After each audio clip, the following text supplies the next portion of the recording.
Hi everyone, and welcome back to our skill system series.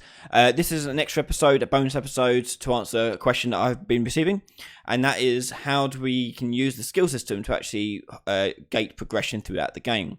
So this skill system is quite flexible because not only does it work with a skill tree like we set up before, but also we can use it as invisible skills to create gates in the game. And what do I mean by gates? Well, if you think about a game like Metroidvania type games or Mega Man's, where after you beat a boss or get a certain pickup, you earn a new tool, and that gets you access to future parts of the level. And you may want to do a check to see whether the player has picked up that ability, that tool, or that key card, whatever it may be. And the skill system allows you to accomplish that exact same task without much extra further coding. So to demonstrate this, I've set up a vehicle here that I can take possession of.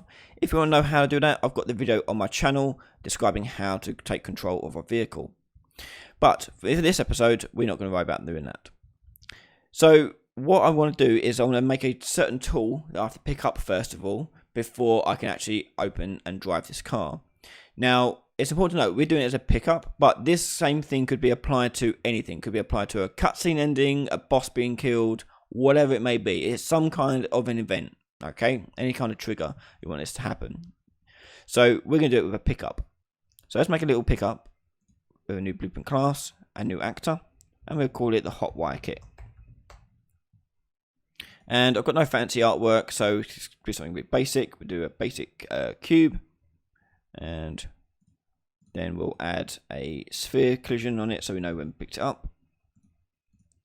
And this cube will make it a lot smaller. So we'll do 0.2, 0.2, 0.2.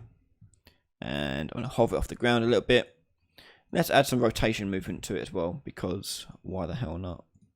Like that. Nice. So this sphere is going to be the thing that we want to check that we've interacted with. So I'm going to right click on it and go add event and do add event begin overlap. On the begin overlap of that sphere, we're going to get the other actor and cast to the first person character for two reasons. First of all, we need to check that it's actually the player that's walked over it, and secondly, we need to get access to that skill system to add the skill. So as first person character, we'll go get the skill system component, and from there we'll go add skill. And all we have to do is type in the name here for whatever skill name we want to put in there.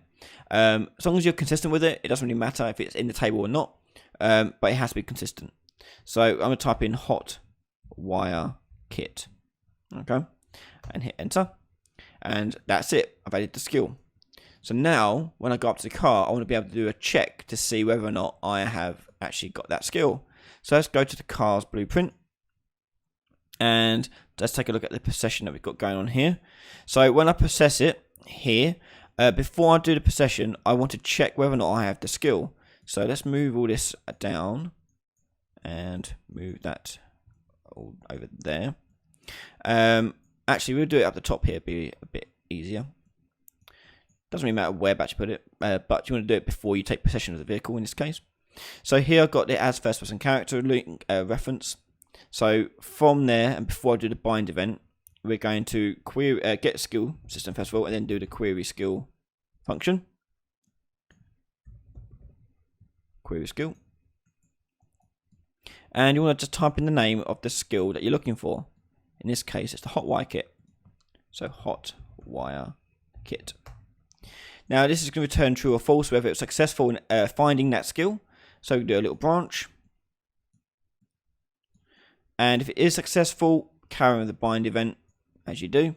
Let's just move all that down so it looks a bit neater. And if it's false, then do nothing. So if I go and put my hot wire kit in the game somewhere, like there, and go to push play, if I try to interact with this car, it won't let me. But if I go pick up my hot wire kit, they make it destroy itself. Let's make it destroy itself.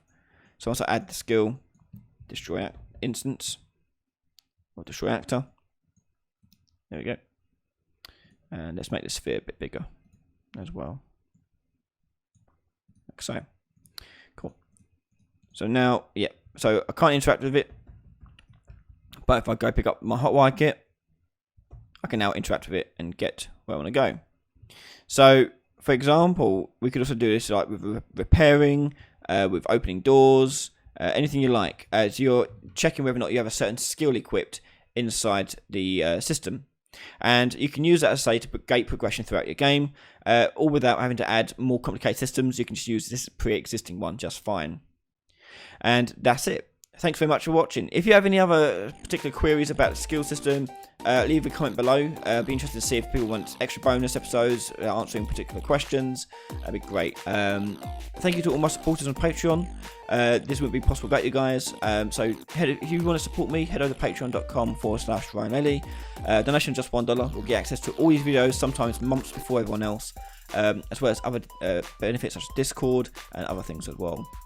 Thank you again, everyone, for watching, and don't forget to subscribe if you have not yet already subscribed, and I'll see you all next time. Bye-bye.